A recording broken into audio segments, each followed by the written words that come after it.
कृष्ण दोस्तों, मैं आपका दोस्त दीपक दिरावानी मेरे YouTube चैनल में आपका स्वागत करता हूं।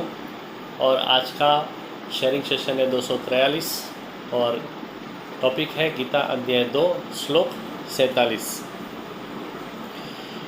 कर्मण्येवाधिकारस्ते मा फलेषु कदाचन मा कर्म फल हेतुर्भु मा ते संगोस्त्व कर्मणि। तेरा कर्म करने में ही अधिकार है, इसके फलों में कभी भी नहीं। इसके लिए तू कर्मों के फल का हेतु न बन, अर्थात फल अपेक्षा से रहित होकर कर्तव्य बुद्धि से कर्म कर, तथा तेरी कर्म न करने में भी आसक्ति नहीं होनी चाहिए। माँ शब्द आज्ञार्थ है, तो फल में तेरा अधिकार नहीं होना चाहिए, फल में अधिकार नहीं होना चाहिए, ऐसा उपदेश नहीं है। कर्म में अधिकार मत रख, ये आदेश है।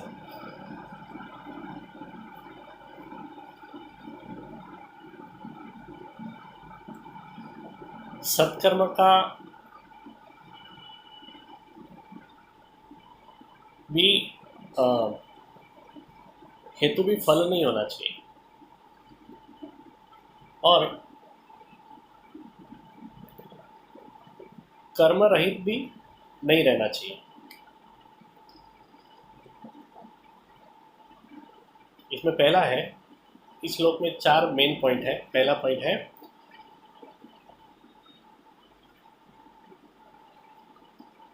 आदमी को कर्म करने का अधिकार है, इसके लिए उसे कर्म तो करने ही चाहिए। ये एक निर्विवाद, ये एक अनिवार्य घटना है। दूसरा,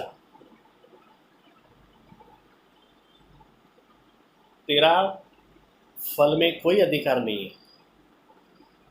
फल बोले तो सिद्धि, कृति आदमी करता है, यानी कर्म आदमी करता है, लेकिन सिद्धि यानी कि फल भगवान देता है। वैसे कर्म ये वर्तमान है और फल ये भविष्य है। तो अगर वर्तमान यानी कि कर्म अच्छा है, तो भविष्य यानी कि फल भी अच्छा होने वाला है। तीसरा,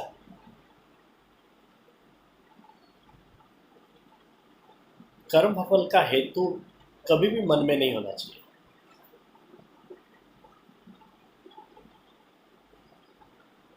कर्म को धर्म के हिसाब से करना चाहिए। कर्म ये मेरा धर्म है, ऐसा समझ के कर्म करने चाहिए।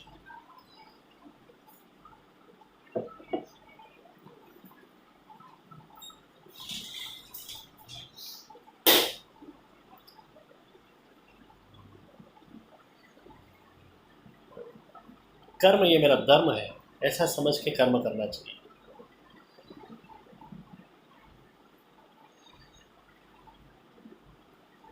ऐसे व्यवहारिक दृष्टि से देखें तो भी अगर कार्य में मग्न होना है तो फल का चिंतन छोड़ना चाहिए।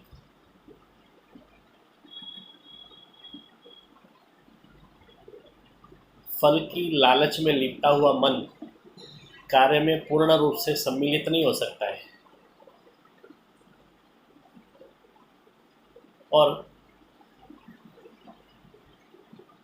मन चुरा के किया हुआ कर्म यानी कि हाफ हार्टेड वर्क कभी भी श्रेष्ठ परिणाम नहीं दे सकता है। ब्राह्मण को वेद निष्कारण पढ़ने चाहिए। और चौथा है,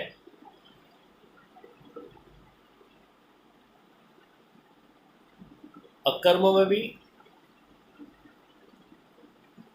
तेरा संग नहीं होना चाहिए। फलाकांक्षा गई तो कर्म की प्रेरणा चली जाती है और आदमी कर्म करना छोड़ देता है, मगर ये भी गीताकार को मान्य नहीं है।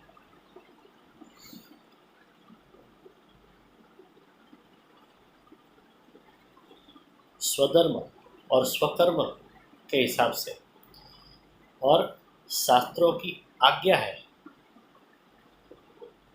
इसलिए मैं कर्म करता हूँ। शास्त्रों का आदेश है, इसके लिए मैं कर्म करता हूँ। ये भूमिका होनी चाहिए।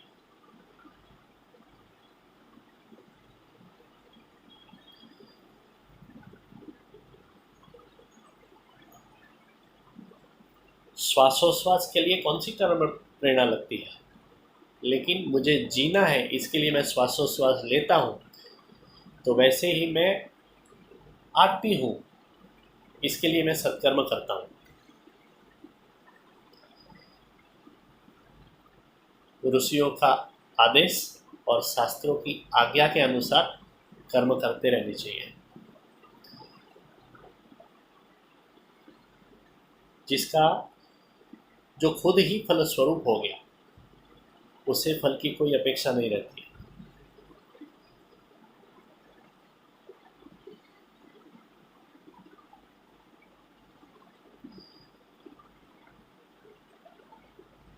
जीवन सफल हुआ, या तो जीवन का सफल होना, यही जीवन का सबसे बड़ा फल है। और किसी को मददरूप होने का मौका मिला, यही जीवन का साफल्य है। वशिष्ठ, याज्ञवल्क्य, पतंजलि इत्यादि ऋषि, ये सब भगवान की संसार वृक्ष के फल हैं। उनके जो समर्पण करता है ना, उसे वही ऐसा कर्म कर सकता है।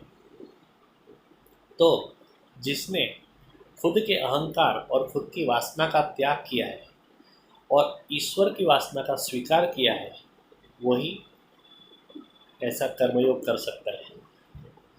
तो कर्मयोग का हार्द के जैसा ये श्लोक किसी संदर्भ के बिना भी सुभाषित के जैसा रह सकता है, सुभाषित के जैसा अच्छा लग सकता है।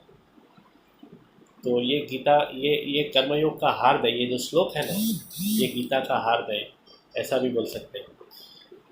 आगे बढ़ेंगे, पारायण करके रखते हैं कल के लिए।